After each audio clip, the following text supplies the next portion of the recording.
But Governor Mike DeWine said that he would still put some rules in place, that he would make it mandatory for trans people to go through psychotherapy at least 6 months before giving any gender-affirming care to transition.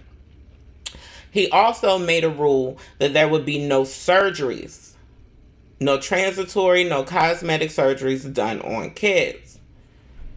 Well, honey, the rest of the Republicans wasn't satisfied with that. The rest of the Republicans wasn't satisfied with children not getting surgery.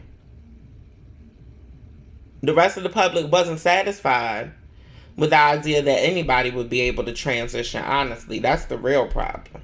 They don't want none of us to exist. They're using the children as an excuse, but they're attempting to eradicate trans identities altogether.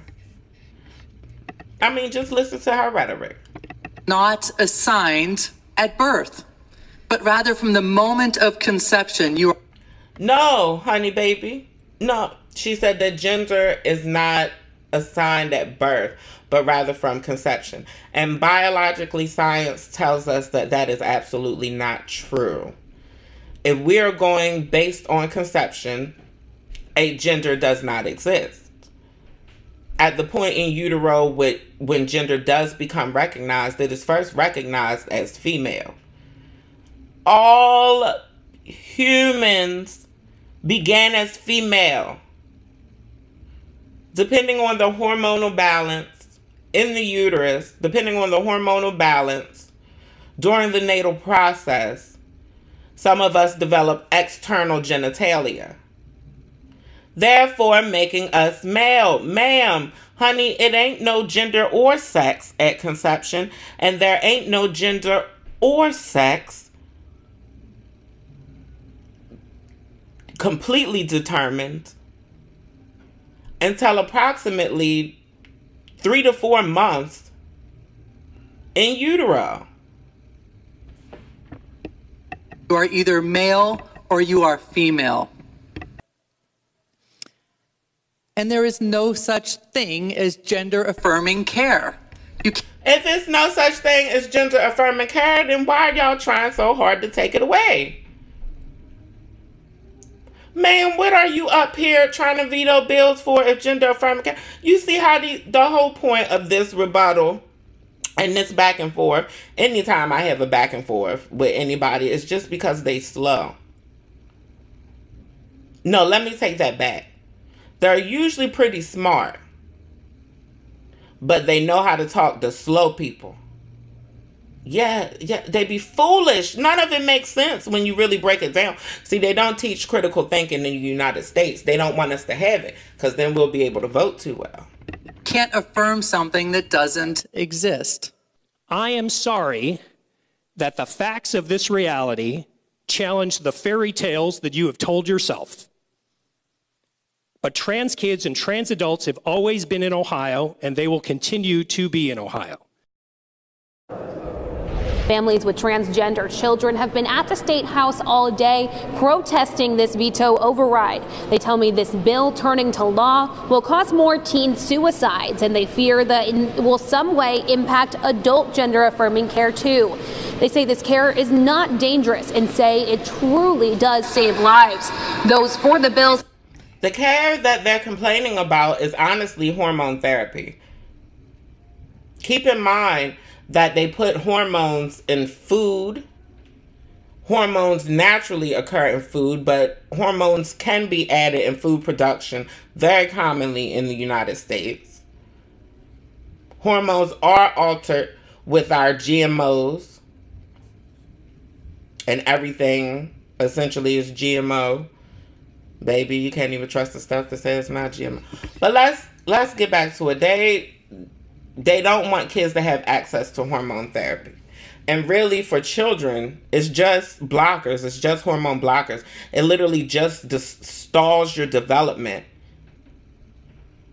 And they give them blockers until they're 18, 16 in some cases, depending on parents' consent. But they're attempting to change all of that. say this is what should have happened in the first place. They say a child does not need to be making these decisions, and if this is what they truly want, they can make an informed decision as an adult. This care is important to me, and it does save lives because it certainly saved mine. And it's inordinately cruel to have a kid, well, not a kid, an adult, on testosterone for 8 months and be so happy and excited with the changes only to rip it away from them. Look, there's sometimes we have disagreements as Democrats and Republicans. That's fair. That's okay. We're allowed to. But when it comes to this issue about protecting girls' sports, that's something where the legislature said, we're coming back and we're going to do this, you know, even against the governor of our own party. I don't care too much about the sports ban, and when I say I don't care to elaborate on it on this platform because I'm not a biologist, I am a psychologist. The only things that I really know about biology are things that affect your brain directly or things that affect social development. Now, this child made some points.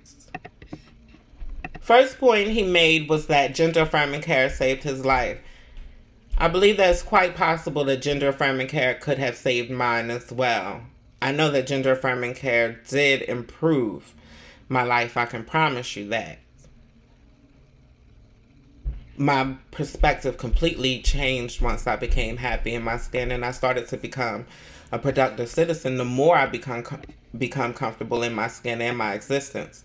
And I think that's what really matters the most when it comes to these type of laws being made in a country that's supposed to be free. We should be free to express ourselves, to express our gender, to express our identity, however we choose to. And that is the problem. They start with the kids and they use the kids and they use the idea of protect the kids. Mind you, most of them are on the Epstein list. They use the excuse to protect the kids, when in actuality, they're just using children and slogans involving children to make laws that affect all transgender people. They don't want us here, meaning they don't want us to exist in our truth. To do this, you know, even against the governor of our own party. They are okay with us living in the shadows. I find it very disconcerting that we stand here and make bold statements and not really understand or accept the fact that someone has their own autonomy and being able to make choices about their own medical care or how they want to be seen in this world. Now, we should point out Ohio's governor, if you're keeping track, is a Republican, Mike Dewine. He had vetoed that bill not because he's against banning gender-affirming care of any sort. He basically said he drew the line at surgery, and he has since introduced his own executive order banning surgery for minors. Now this bill takes care of all kinds of gender-affirming care. Gender dysphoria is real, and these people do suffer. But what they need to know is that they are loved for who they are. They need compassion. They need counseling. What they do not need is chemical castration, sterilization, or physical mutilation. Essentially, she's going under the premise and under the argument that us trans people are simply delusional. Yes, this is a common concept of the transphobe currently, that we are simply just Looney Tune, crazy, delusional people that needs to be locked up in asylums like we once were. Yes, trans people did used to be locked in asylums. Gender dysphoria could literally have you diagnosed and institutionalized. Sexual orientation as well, i.e. homosexuality, bisexuality, pansexuality. Yes, institution, asylum. Honey. But her rhetoric that she's running off of is the idea that we're delusional, that we have some type of mental disorder, like a schizo type of disorder where we live in a dream world where we're women. That makes absolutely no sense. If you're somebody who literally takes steps to look feminine, or takes steps to look masculine, or takes steps to look androgynous, you are aware. It would be kind of hard not to be aware. It's not a delusion, people. It's an existence. It's a way to express yourself. It's the way that you see yourself and want to be seen in the world. That's it, and that's all. It's just different than the norm. Baby, I done told y'all about my mental illnesses. None of them include being transgender. Some of them are the effects of transgender. Possibly. We will get into that as well, honey. But long story short, having to deal with transphobia can make somebody depressed. Depression is what I live with. DJ, pump the beat. The strength of our Constitution is it either stands for everyone or it protects no one. Trans Americans deserve civil rights because they are American. Trans rights are human rights. Now, there is currently an executive order in place. Countries that pioneered these type of gender clinics have been pumping the brakes, and several of them have shuttered clinics. Senate will stand at ease.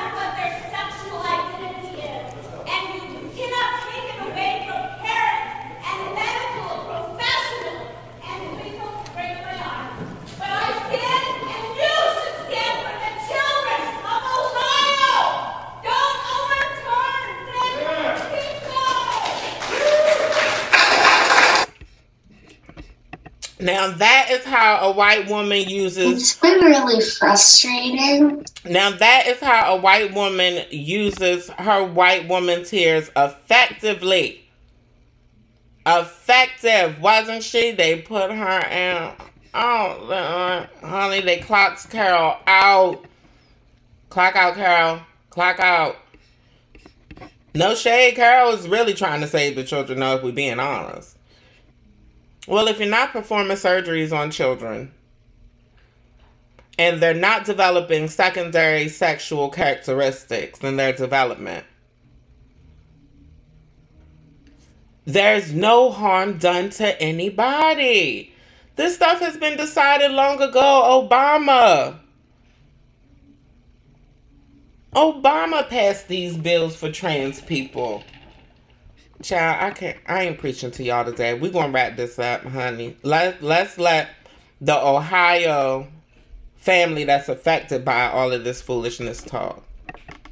It's been really frustrating. There's just so many people out there who are just really mean. Sometimes I just wish I could have a normal life.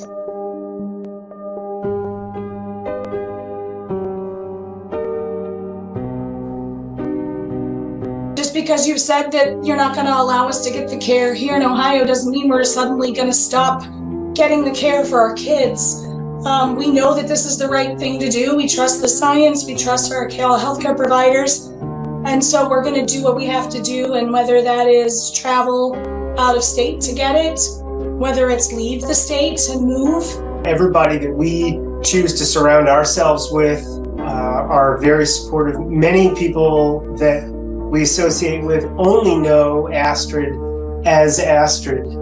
They might be surprised to know that Astrid is in fact trans. It's well spotted to say that there is absolutely a disconnect between what's going on, what we and many other, I think, trans families are experiencing in their local communities, the support that they have up to what's going on in legislatures. If Astrid had cancer, this wouldn't be a question. They would allow me to make the choice to get her the best care, and so I don't understand why my judgment is suddenly in question now that I'm seeking gender-affirming care for her. And if they question the validity or they say that there's not enough research, then that's where they should be focusing their efforts. Put money into research, put money into studies, put money into funding these programs so that the care is safe and that it is regulated and that it is, standardized, instead of just blanket banning it with these scare tactics. Astrid just wants to be a 5th grade girl, and worry about things that 5th grade girls should be worried about. We just want to be a normal family. We just want some privacy. I don't want anybody from the State House bursting into our lives saying, this is the right decision, you can't do this, deciding for us. That's our business. From the mouth of babes, huh? Child. I can't help but notice that there are times that I definitely looked at Astrid and I seen pieces of a young Bre. I've seen pieces of young trans children that I worked with. I've seen pieces of young queer children that I worked with. I've seen pieces of young black children that I worked with, disenfranchised children. I see a child potentially developing into a depressed adult or a depressed teenager. And I don't want to wish that on Astrid, so I didn't want to say it. But I'm here to speak my truth, right?